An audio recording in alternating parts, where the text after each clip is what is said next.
ನಮಸ್ಕಾರ ವೀಕ್ಷಕರೇ, ಪ್ರಿಯಾ ಸುಚಿ ಚಾನಲ್ಗೆ ಸ್ವಾಗತ. ನಾನಿವತ್ತು ಬಾಯಲ್ಲಿಟ್ಟರೆ ಕರಗುವಂತಹ ಗರಿಗರಿಯಾದ ಚಕ್ಲಿ ರೆಸಿಪಿಯನ್ನು ತೋರಿಸ್ತಾ ಇದ್ದೀನಿ. ಈ ಚಕ್ಲಿಯ ವಿಶೇಷತೆ ಏನಂದರೆ, ಈ ಚಕ್ಲಿಯನ್ನು ಮಾಡಿ ನೀವು ಒಂದು ಡಬ್ಬದಲ್ಲಿ ಹಾಕಿಟ್ರೆ 6 ತಿಂಗಳಾದರೂ ಕೆಡೋದಿಲ್ಲ. ಮೊದಲನೇ ದಿನ ಇದ್ದಷ್ಟೇ ಗರಿಗರಿಯಾಗಿ ಕೊನೆಯ ದಿನ ಕೂಡ ಇರುತ್ತೆ, ಅಷ್ಟೇ ರುಚಿಯಾಗಿ ಕೂಡ ಇರುತ್ತೆ. ಈ ರುಚಿಯಾಗಿರುವಂತಹ ಚಕ್ಲಿಯನ್ನು ಮಾಡೋದಕ್ಕೆ ಏನೆಲ್ಲ ಸಾಮಗ್ರಿಗಳು ಬೇಕು, ಯಾವ ರೀತಿಯಾಗಿ ಮಾಡಬೇಕು ಅಂತ ನಾವೀಗ ನೋಡ್ಕೊಳ್ಳೋಣ ಬನ್ನಿ.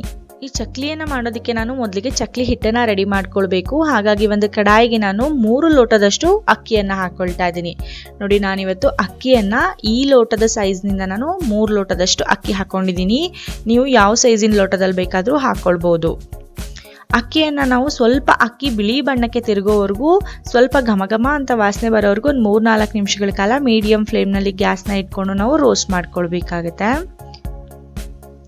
ನೋಡಿ, ಈಗ 3-4 ನಿಮಿಷಗಳ ಕಾಲ ಆಗಿದೆ, ಅಕ್ಕಿ ಬಿಳಿ ಬಣ್ಣಕ್ಕೆ ತಿರುಗಿದೆ. ಈಗ ನಾನು ಅಕ್ಕಿಯನ್ನು ತೆಗೆದು ಅದೇ ಕಡಾಯಿಗೆ ನಾನು 1 ಲೋಟದಷ್ಟು ಅಂದರೆ 200 ಗ್ರಾಮ್ ಅಷ್ಟು ನಾನು ಉದ್ದಿನ ಬೇಳೆಯನ್ನು ಕೂಡ ಹಾಕೊಂಡಿದ್ದೀನಿ. ಉದ್ದಿನ ಬೇಳೆಯನ್ನು ಕೂಡ ನಾವು ಘಮ ಬರೋವರೆಗೂ ನಾವು ಚೆನ್ನಾಗಿ ರೋಸ್ಟ್ ಮಾಡ್ಕೊಳ್ಬೇಕಾಗುತ್ತೆ. ಈಗ ಉದ್ದಿನ ಬೇಳೆ ಕೂಡ ಚೆನ್ನಾಗಿ ರೋಸ್ಟ್ ಆಗಿದೆ, ಘಮ ಅಂತ ವಾಸನೆ ಬರ್ತಾ ಇದೆ. ಈಗ ಈ ರೋಸ್ಟ್ ಮಾಡಿರೋ ಉದ್ದಿನ ಬೇಳೆನ ಕೂಡ ನಾನು ರೋಸ್ಟ್ ಮಾಡಿರೋ ಅಕ್ಕಿ ಹಾಕಿರೋ ಪಾತ್ರೆಗೆ ನಾನು ಉದ್ದಿನ ಬೇಳೆಯನ್ನು ಕೂಡ ಹಾಕ್ಕೊಳ್ತಾ ಇದ್ದೀನಿ. ಈಗ ಇದಕ್ಕೆ ನಾನು 3 ಟೇಬಲ್ ಸ್ಪೂನ್ ಅಷ್ಟು ನಾನು ಹುರ್ಗಡ್ಲೆಯನ್ನು ಹಾಕ್ಕೊಳ್ತಾ ಇದ್ದೀನಿ. ನಾನು 3 ಲೋಟದಷ್ಟು ಅಕ್ಕಿ ಹಾಕೊಂಡಿರೋದ್ರಿಂದ 3 ಟೇಬಲ್ ಸ್ಪೂನ್ ಅಷ್ಟು ಹುರ್ಗಡ್ಲೆಯನ್ನು ಹಾಕ್ಕೊಂಡಿದ್ದೀನಿ. ಈಗ ಈ 3 ಸಾಮಗ್ರಿಗಳನ್ನ ನಾನು ಮಿಲ್ನಲ್ಲಿ ಆದರೂ ಪೌಡರ್ ಮಾಡ್ಕೊಂಡು ಬರಬೇಕು, ಅಥವಾ ಮಿಕ್ಸರ್ನಲ್ಲಾದರೂ ಪೌಡರ್ ಮಾಡ್ಕೊಳ್ಬೋದು. ನಾನು ಮಿಲ್ನಲ್ಲಿ ಪುಡಿ ಮಾಡಿಸಿದ್ದೀನಿ. ಈಗ ನಾನು ಒಂದು ಕುಕ್ಕರ್ನ ತಗೊಳ್ತಾ ಇದ್ದೀನಿ. ಈ ಕುಕ್ಕರ್ಗೆ ನಾನು ಅರ್ಧ ಲೋಟದಷ್ಟು, ಅಂದರೆ ನಾನು ಉದ್ದಿನ ಬೇಳೆ 1 ಗ್ಲಾಸ್ ತಗೊಂಡಿದ್ದಲ್ಲ, ಅದೇ ಗ್ಲಾಸಿಂದ ಅರ್ಧ ಲೋಟದಷ್ಟು ನಾನು ಹೆಸರು ಬೇಳೆಯನ್ನು ಚೆನ್ನಾಗಿ ತೊಳೆದು ಹೆಸರು ಬೇಳೆಯನ್ನು ಒಂದು ಕುಕ್ಕರ್ಗೆ ಹಾಕಿ ನಾನು ಬೇಯಿಸ್ಕೊಳ್ಬೇಕಾಗತ್ತೆ. ಈ ಬೇಯಿಸಿರೋ ಹೆಸರು ಬೇಳೆನ ಕೂಡ ನಾವು ಚಕ್ಲಿ ಹಿಟ್ಟಿಗೆ ಸೇರಿಸ್ಕೊಳ್ಬೇಕು. ಹಾಗಾಗಿ ನಾನು 1 ಗ್ಲಾಸ್ ಅಷ್ಟು ನೀರನ್ನು ಹಾಕಿ ಹೆಸರು ಬೇಳೆಯನ್ನು ಚೆನ್ನಾಗಿ ಬೇಯಿಸ್ಕೊಳ್ಬೇಕಾಗತ್ತೆ. ಈಗ ನಾನು ಕುಕ್ಕರ್ದು ಮುಚ್ಚಳವನ್ನು ಮುಚ್ಚಿ ನಾನು 2 ವಿಷಲ್ಗಳು ಮಾಡ್ಕೊಳ್ತಾ ಇದ್ದೀನಿ. ಈಗ 2 ವಿಷಲ್ಗಳಾಗಿದೆ, ಕುಕ್ಕರ್ ತಣ್ಣಗಾಗಿದೆ, ಹೆಸರು ಬೇಳೆ ತುಂಬಾ ಚೆನ್ನಾಗಿ ಬೆಂದಿದೆ.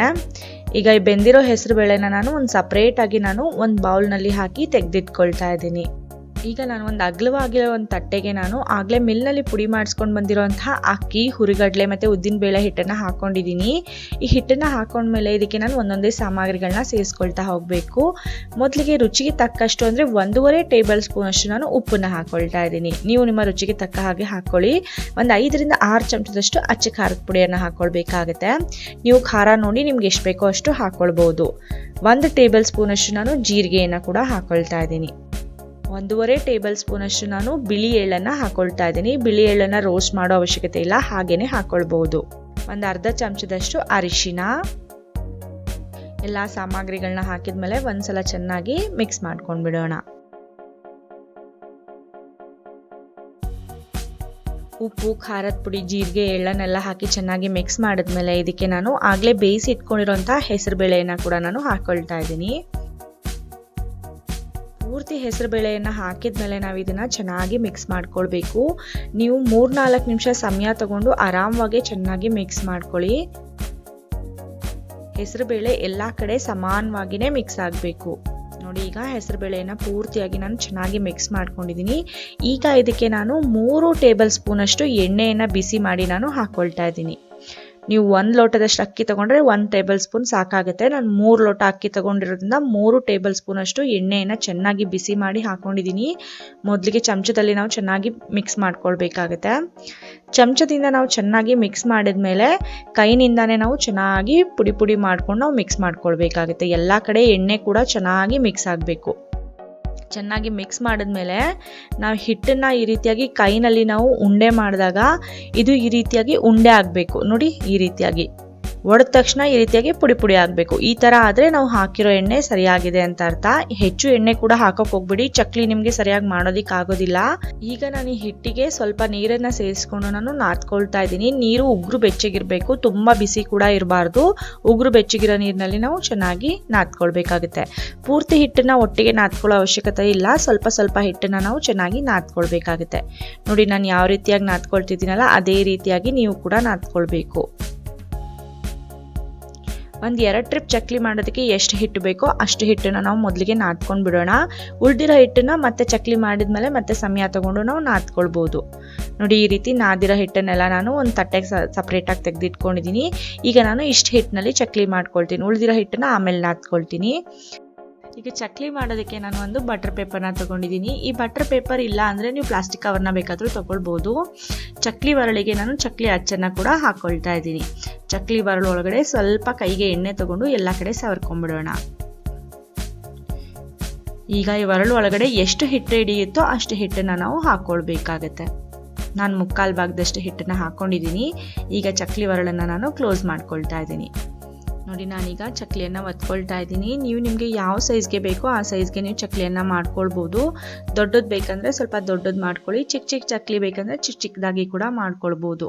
ನೀವು ಈ ರೀತಿಯಾಗಿ ಚಕ್ಲಿ ಒತ್ತುವಾಗ ಚಕ್ಲಿಗಳು ಕಟ್ಟಾಗ್ತಾ ಇದೆ ಅಂದರೆ ನಿಮ್ಮ ಚಕ್ಲಿ ಹಿಟ್ಟಿಗೆ ಎಣ್ಣೆ ಜಾಸ್ತಿ ಆಗಿದೆ ಅಂತ ಅರ್ಥ. ಹಾಗಾಗಿ ನೀವು ಎಣ್ಣೆ ಜಾಸ್ತಿ ಆಗಿರೋ ಹಿಟ್ಟಿಗೆ ಸ್ವಲ್ಪ ಒಣ ಹಿಟ್ಟನ್ನು ಸೇರಿಸ್ಕೊಂಡ್ಬಿಡಿ, ಆಗ ಸರಿ ಹೋಗ್ಬಿಡುತ್ತೆ.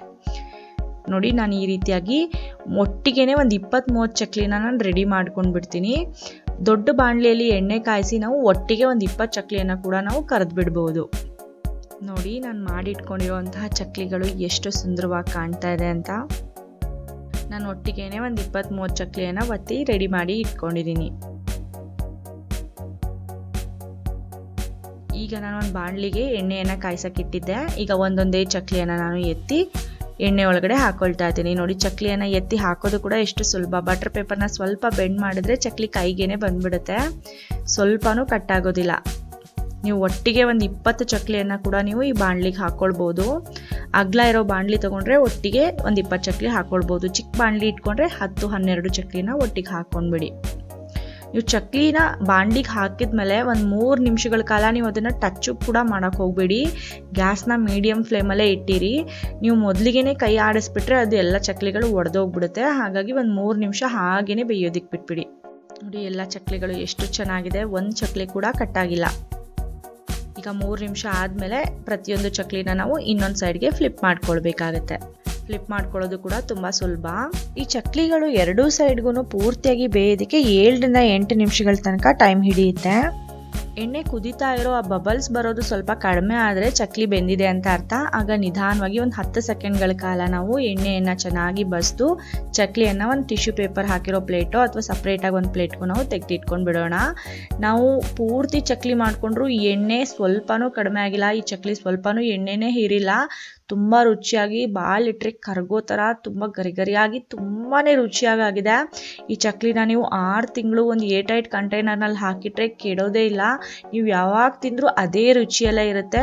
ನಿಮಗೆ ಇವತ್ತಿನ ಈ ಗರಿಗರಿ ಆದಂತಹ ರುಚಿಯಾದ ಹೆಸರುಬೇಳೆ ಚಕ್ಲಿ ರೆಸಿಪಿ ಇಷ್ಟ ಆಗಿದ್ರೆ ಪ್ರಿಯಾಸ್ ರುಚಿ ಚಾನಲ್ಗೆ ಲೈಕ್ ಮಾಡಿ. ಇನ್ನೂ ಹೆಚ್ಚಿನ ಹೊಸ ರೆಸಿಪಿಗಳಿಗಾಗಿ ಪ್ರಿಯಾಸ್ ರುಚಿಯನ್ನು ಸಬ್ಸ್ಕ್ರೈಬ್ ಮಾಡ್ಕೊಳ್ಳಿ. ಪಕ್ಕದಲ್ಲೇ ಒಂದು ಬೆಲ್ ಬಟನ್ ಕೂಡ ಇದೆ, ಅದನ್ನು ಕೂಡ ಪ್ರೆಸ್ ಮಾಡಿ. ಅದರಿಂದ ಏನಾಗುತ್ತೆ ಅಂದರೆ ನಮ್ಮ ಮುಂದಿನ ವಿಡಿಯೋಗಳ ನೋಟಿಫಿಕೇಶನ್ ಕೂಡ ನಿಮಗೆ ಬರುತ್ತೆ. ಇದನ್ನು ನಿಮ್ಮ ಸ್ನೇಹಿತರೊಂದಿಗೆ ಕೂಡ ಶೇರ್ ಮಾಡ್ಕೊಳ್ಳಿ ಅಂತ ಹೇಳ್ತಾ ಇವತ್ತಿನ ವಿಡಿಯೋ ನೋಡಿದ್ದಕ್ಕಾಗಿ ಧನ್ಯವಾದಗಳು.